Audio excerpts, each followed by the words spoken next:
I love you baby. I love you two.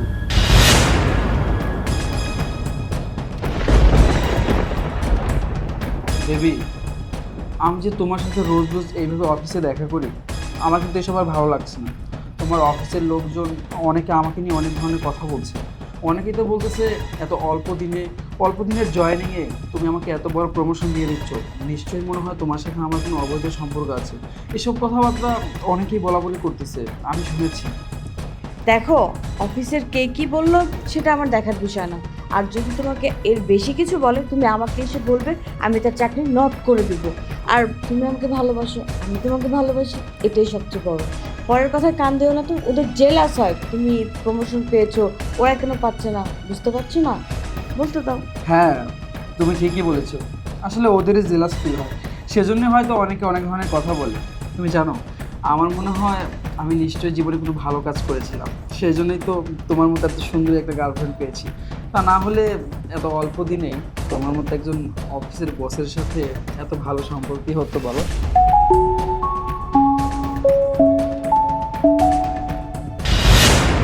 Sajid phone দিচ্ছে, এখন কি করবো? দেখো রিসিভ করে কি বলে। না না, ফোন রিসিভ করবো না, পরে কথা বলবো। বলবো যে চায়না থেকে যে ক্লায়েন্ট আছে তার সাথে আমি কনফারেন্সে মিটিং করতেছি। হ্যাঁ, সেটাই ভালো হবে।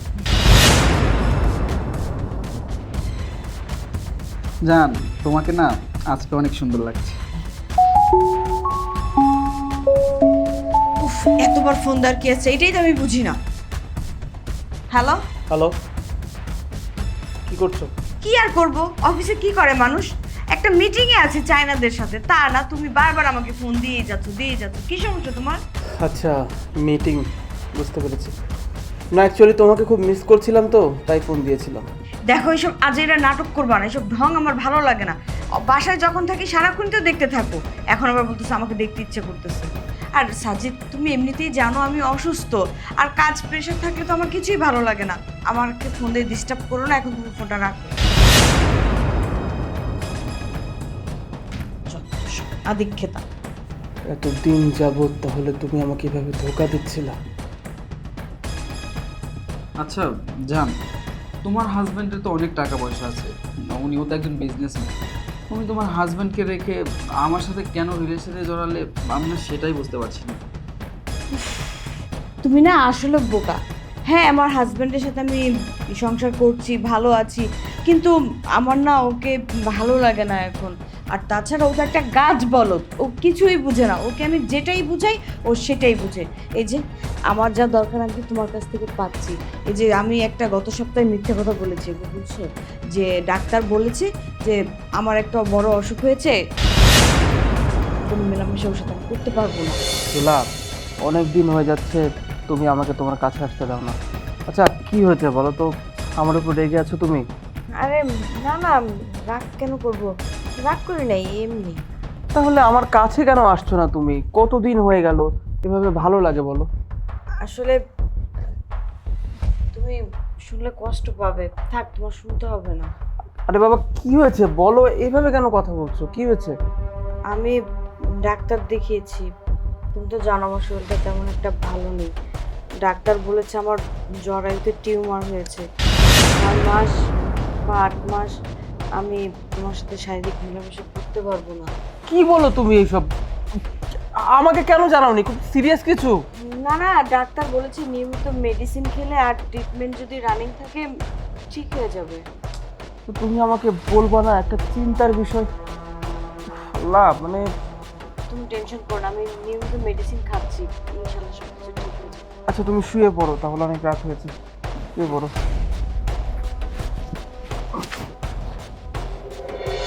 এই ওকে আমি যেটা বলেছি ও দেখো বলদের মতো সেটাই বিশ্বাস করেছে, একেই বলে অন্ধবিশ্বাস, বুঝলা? তোমার মাথায় তো অনেক বুদ্ধি। আচ্ছা, আমি না টেনশনে আছি। তোমার হাজব্যান্ড যদি কোনোভাবে জানতে পারে যে তোমার সাথে আমার একটা রিলেশন আছে, তাহলে কিন্তু সর্বনাশ হয়ে যাবে। ও জানবে কি করে আমাকে একটু বলো তো? না তুমি ওকে গিয়ে বলবে, না আমি ওকে গিয়ে বলবো? আর আমি জীবনে না অনেক বলদ দেখেছি, এই সাজিদের মতো বলদ আমি আর একটাও দেখিনি আমার লাইফে। গত 8 বছর যাবত আমি ওর সাথে সংসার করছি।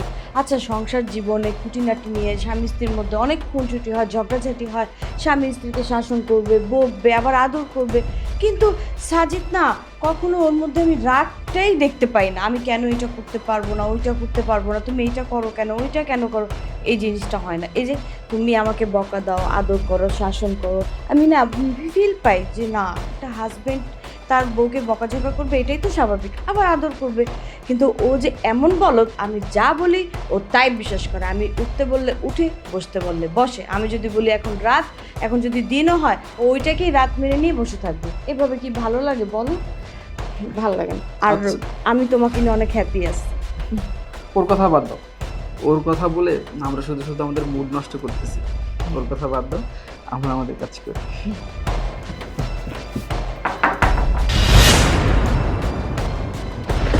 সাদেক, তুমি এখানে এই সময়? আমি এখানে কেন সেটা বড় বিষয় না। এই ছেলেটাকে, এই ছেলেটা কি করছে তোমার পাশে এভাবে? আরে ওই যে মিটিং করছিলাম না, ওই মিটিংয়ে অ্যাটেন্ড করতেছিলাম আমার সাথে, এই আর কি। একটু মানে পাশে মানে এমপ্লয়ি না থাকলে তো হয় না, বুঝো না, হ্যান্ডেল করতে পারি না তো একা। ও আচ্ছা, তোমার মিটিং করতে অসুবিধা হচ্ছিল বিধায় ও তোমার পাশে দাঁড়িয়ে তোমাকে হেল্প করছিল। Okay fine. কই, এমপ্লয়ি তো আমার অফিসেও আছে, ফিমেল এমপ্লয়ি। আমি তো তাদের সঙ্গে এতটা ঘনিষ্ঠ হয়ে মেলামেশা করি না, এতটা ঘনিষ্ঠ হয়ে তাদের সঙ্গে কথা বলি না যেভাবে তুমি ওনার সঙ্গে কথা বলছিলে। মানে কি, তুমি কি আমাকে সন্দেহ করতেছো নাকি? সন্দেহ করার মতো কাজ করলে তো সন্দেহ করতেই হবে। সাজিদ, তুমি কিন্তু এখন বেশি বাড়াবাড়ি করতেছো। ও আমার একজন এমপ্লয়ি, ওর সামনে এইভাবে কথা বলা কিন্তু ঠিক হচ্ছে না তোমার। তোমাকে একটা ভিডিও দেখাই আমি, দেখো। এবার বলো, কতদিন যাবত চলছে এসব? তুমি এমন একটা নাটক করতে আমার কাছে, আমি কিচ্ছু বুঝতে পারিনি। এবার সত্যিটা নিজের মুখে স্বীকার করো। ওর সাথে আমার 6 মাসের সম্পর্ক, আর সম্পর্ক করবো না তো কি করব? হ্যাঁ, তোমার মধ্যে না আমি একটা মেইলি ভাব পাই। হাজব্যান্ডের চিটে ফোটাও তোমার মধ্যে নেই। হাজব্যান্ড ওয়াইফের মধ্যে যে একটা খুনসুটি, ভালোবাসা, বকাঝকা, আবার কিছুক্ষণ পর আমার মানে বউয়ের রাগ ভাঙাবে, আবার কিছুক্ষণ পর হাজব্যান্ড গিয়ে তার বউকে আদর করবে, এই ভাবগুলো, এই খুনসুটিগুলো না তোমার মধ্যে আমি পাই না। তাই আমি ওর সাথে সম্পর্ক করেছি। শোনো, এই যে আমি রাস্তায় বেরোয় আসা যাওয়ার মধ্যে থেকে হাজব্যান্ড তার ওয়াইফকে ওই রাস্তার মধ্যে বকাঝকা করতেছে, আবার আদর করতেছে, আবার কিছুক্ষণ পর আইসক্রিম খাওয়াচ্ছে, ওইসব দেখে না আমি অনেক আফসোস করি যে আমার হাজব্যান্ড কেন আমার সাথে এরকম করতে পারে না। ওর কি অন্য কোনো প্রবলেম আছে? না। কিন্তু তুমি, তোমার মধ্যে না আমি কোনো ফিলই পাই না।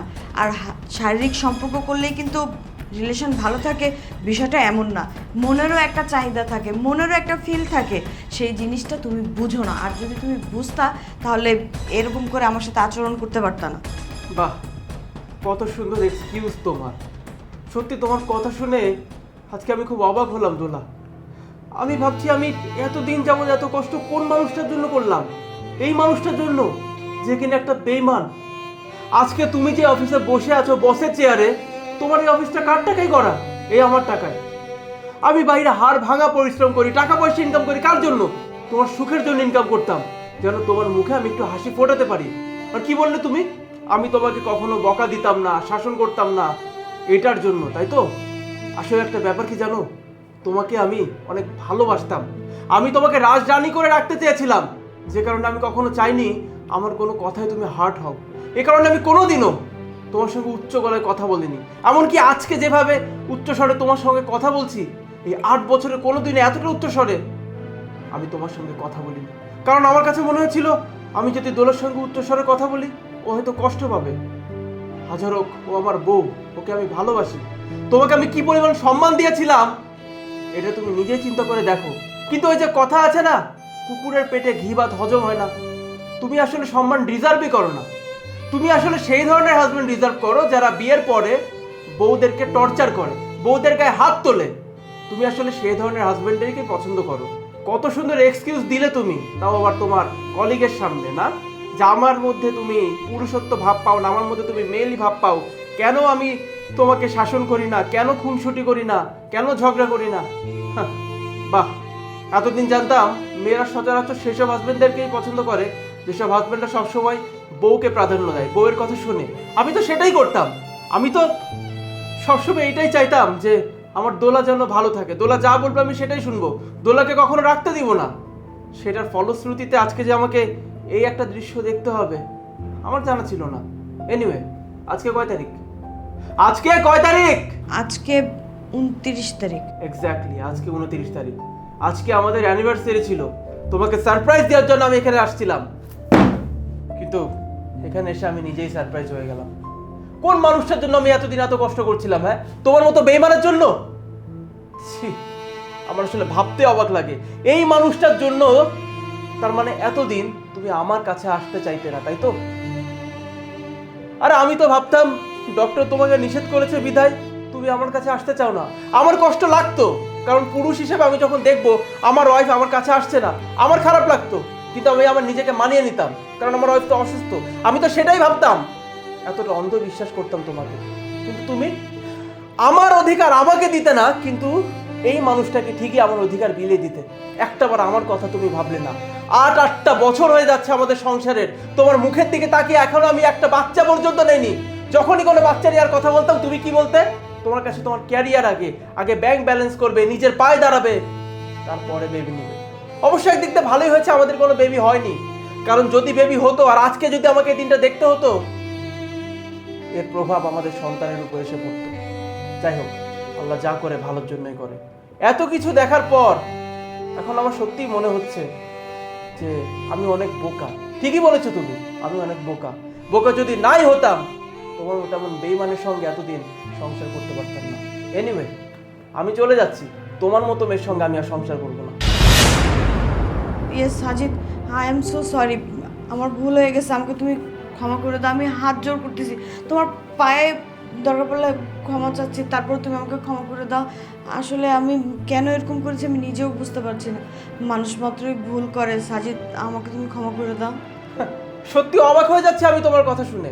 হাতে নাতে ধরা পড়ার পরও তুমি এখন আমার কাছে সরি বলছো। আচ্ছা, আজকে যদি তোমার জায়গায় আমি থাকতাম, আমি যদি কোনো মেয়ের সঙ্গে এভাবে ঘনিষ্ঠ মোমেন্ট কাটাতাম, তুমি পারতে মাফ করতে? পারতে না। তাহলে যেই ক্ষমাটা তুমি করতে পারতে না, সেটা তুমি আশা করো কি করে যে আমি তোমাকে মাফ করব? আর তুমি তো শুধু ভুলই করনি, তুমি করেছো জঘন্য অপরাধ। তুমি তোমার হাজব্যান্ডের অধিকার দিনের পর দিন অন্য একজন পরপুরুষকে দিয়ে যাচ্ছ, অথচ এদিক থেকে তোমার হাজব্যান্ডকে তুমি বলে যাচ্ছ তুমি অসুস্থ। তুমি একটা বেইমান, আর আমার কাছে বেইমানদের কোনো মাপ নেই। আমি চলে যাচ্ছি এখান থেকে, ডিভোর্স তো আমি তোমাকে দেবই। আর বাকি রইল এই অফিস, এই অফিসটা আমি তোমাকে জাস্ট ভিক্ষা দিলাম। থাকো তুমি তোমার এই অফিসে, তোমার এই বয়ফ্রেন্ডকে নিয়ে। সাজিদ আমার কথা শোনো সাজিদ।